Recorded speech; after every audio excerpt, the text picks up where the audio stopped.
We have, starting to my immediate left, Mr. Bhaskar Bhattacharya, Independent Director.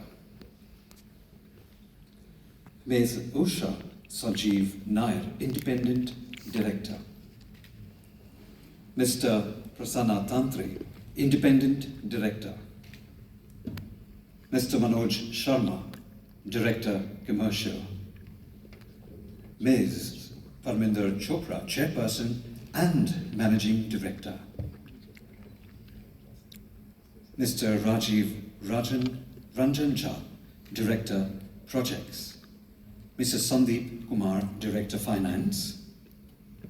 Mr. Naresh Dhanrajbhai Kela, Independent Director. And to my extreme left, Mr. Sudhir Mehta, Independent Director. The program for today's annual press meet will start with PFC's CMD speech, which will be followed by a Q&A session. Now, I would like to invite Mrs. Parminder Chopra, Chairperson and Managing Director, to address the gathering. Ma'am वहीं से करेंगे तो वहीं से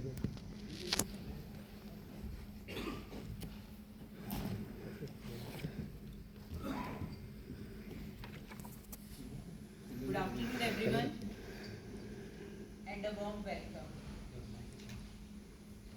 It's always a pleasure to connect with all of you again.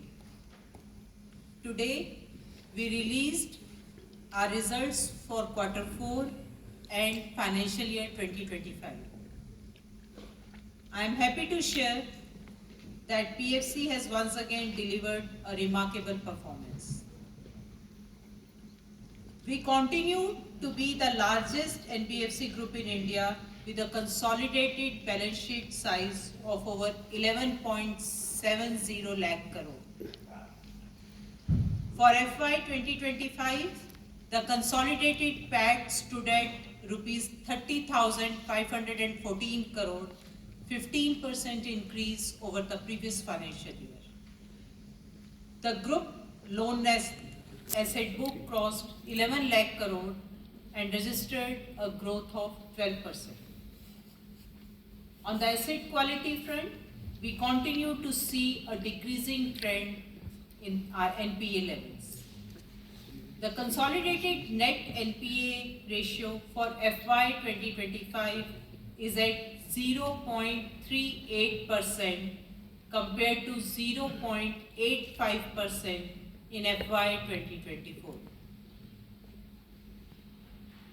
Now moving on to PFC's standalone performance, I am happy to share that PFC has yet again delivered another record-breaking performance. PFC registered its all-time high annual profit of 17,352 crore, an impressive increase of 21% from FY 2024. The profit increase is driven by healthy net interest income growth of 24%, provision reversals and recoveries on account of resolution. With this, PFC continues to maintain its position as the highest profit-making NBFC in India. At PFC, our focus has always been on maximizing shareholders' return. In line with this, PFC's board today has declared a final dividend of rupees 2.05 per share. Together with the cumulative interim dividend of rupees 13.75 per share paid earlier, the total dividend for FY 25 is 15 rupees 80 paisa per share. The payout for the final dividend declared today will happen after shareholders' approval in the AGM. Our steadily growing profits enable us to deliver enhanced returns year after year, reinforcing our commitment to share our success and to create value for the investors. Now let's move on to the key financial indicators. The ratios for financial year 2025 continues to be within a stable range. The yield for FY25 stood at 10.02%. The cost of funds is at 7.44%. The spread continues to be within our guided range at 2.58%. We maintain our spread guidance range for FY26 at around 2.5%. The net interest margin for financial year 25 stood at 3.64%. On the capital front, with our steady rising profits, PFC's net worth reached to rupees 90,937 crores as on 31st March 2025, reflecting a notable increase of 15% year-on-year. Our consistently growing strong financial position ensures resilience and allows us to deliver strong performance in the constantly evolving market environment. Now coming on to asset quality. In Q4, PFC has successfully resolved KSK Mahanadi loan of rupees 3,300 crore. With this, the gross NPA ratio come down to 1.94% as compared to 3.34% in previous financial year. In the last 5 years, our NPA book has reduced by more than 50%. Further, our net NPA ratio has reduced to less than 0.5%, the lowest in the last 7 years, and stands at 0.39% as compared to 0.85% in previous financial year. While talking about the asset quality, I would like to mention Gensol Engineering. There has been a lot of talk about this project. PFC has disbursed rupees 352 crores to Gensol for leasing of 3,000 electric vehicles. Till date, 2,741 vehicles have been delivered and hypothecated to PFC. As informed in April, outstanding loan of Gensol was rupees 307 crores. Further, we have realized rupees 44 crores, including by way of security encashment of fixed deposits and the TRA account. In Q4, we had made 100% provisioning on Gensol Engineering, an NPA with current outstanding of 263 crores. Further, I would like to mention that this is a promoter-specific event and we do not see it representing sectoral risk. This project does not reflect upon PFC's appraisal methodology nor the risk mitigation strategies adopted by PFC. I would like to reiterate that NPAs are a normal business risk for any financial institution. The robust provisioning on our loan asset book reflects our prudent and transparent approach to show true and fair financials. Now coming to the loan asset growth. In the last investors meet, we had outlined the 3R strategy adopted by PFC for loan growth, which is growth in a realistic, resilient and robust manner. Guided by these 3 pillars, I am happy to share that we have delivered a loan asset growth of 12.81% in financial year 2025, aligning with our guidance we have been providing throughout the year. Also, our renewable portfolio has reached to rupees 81,031 crore, an increase of 35% from the previous financial year. The main growth drivers were distribution and renewable, which contributed 55% and 17% to the disbursements. Now coming on the loan growth strategy for FY 2026.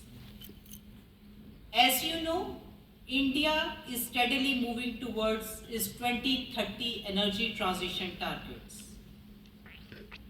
FY 25 saw a record renewable capacity addition of around 30 gigawatt, with solar power comprising 80% of these additions. Further, the PM Surya Ghar Muft Bijli Yojana, launched in February 2024, is also contributing to India's green energy goals. As of March 2025, the scheme has facilitated installation of over 3 gigawatt of rooftop solar capacity, covering over 10 lakh homes. Additionally, 27 gigawatt is targeted by March 2027 under the scheme. Currently, India has 17 gigawatt of rooftop solar installed capacity.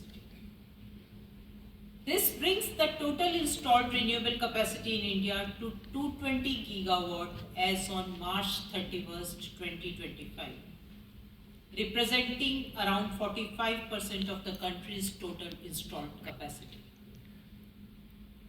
As India's electricity demand continues to rise, renewable energy is expected to be a significant share of our installed capacity. Considering the intermittent nature of renewables, ensuring grid stability and reliable power supply will be critical for our energy security. The government is focusing on energy security in a threefold manner. First is by focusing on making renewable energy firm and dispatchable by integrating it with energy storage solutions. Second, by strategically complementing renewable power with capacity additions in the thermal generation space. And thirdly, by exploring expansion of nuclear energy capacity. Aligned with this focus, the new renewable power auctions are increasingly emphasizing integrated projects such as solar wind hybrids and generation projects coupled with battery energy storage or pumped storage projects. For instance, in February 25, the Central Electricity Authority has mandated minimum 2 hours of co-located energy storage system in future solar tenders. In financial year 25, more than 50% of the total auction capacity was for integrated renewable. I want to emphasize that grid-scale energy storage technology, especially battery energy, are still in their early stages of growth and adoption, not just in India, but globally. As the rate of adoption increases, rapid technological advancements are likely, resulting in cost reductions and increased efficiency. For example, battery energy storage project tariffs, which were around 8 to 10 per unit in 2022, has come down to rupees 6 to 7 per unit. This decreasing tariff trend will help in achieving significant scales going forward. The situation mirrors the early days of solar PV projects in India. The evolution of energy storage technologies and the surrounding ecosystem will be key detrimental for future renewable energy growth, just as we were pioneers in supporting renewable energy projects, PFC is committed to be at the forefront of funding these emerging technologies. Now let's move on to the second aspect of the energy security, which is thermal capacity addition. Earlier this year, the government announced its plans to add 80 gigawatt of thermal generation capacity.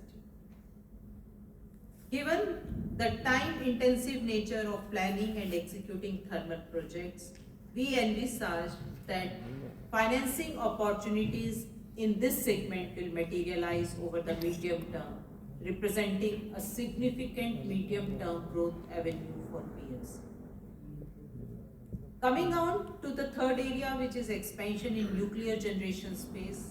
For this, government has launched nuclear energy mission for Vikasit Bharat, wherein development of at least 100 gigawatt of nuclear energy by 2047 is being envisaged. Accordingly, this will be another lending opportunity for PFC going forward. Turning to the power distribution front, funding in this sector over the past few years have largely been driven by government schemes such as LIS and LPS, which are now substantially executed. The RDSS scheme is going, and we currently have sanctions of approximately 39,000 crores in hand. Over the last 1.5 years, we have focused on funding through Bill Payment Facility or RPPF. We expect this to continue this year as well. For distribution sector growth, the progress of the RDSS scheme and any new government measure to support the sector will be crucial to watch over. Given the current dynamics of power sector, we believe that the growth will be driven by multiple fronts rather than a single segment. The power sector remains our primary focus. On the infrastructure sector front, we will continue with our strategy of growth in a gradual manner. Accordingly, considering the current growth momentum across various segments and guided by our motto of 3 Rs, realistic, resilient and robust loan growth, we expect a loan growth of 10 to 11%. In FY 2025, we delivered what we promised through the year. Currently, our loan book is at 5,43,000 crores.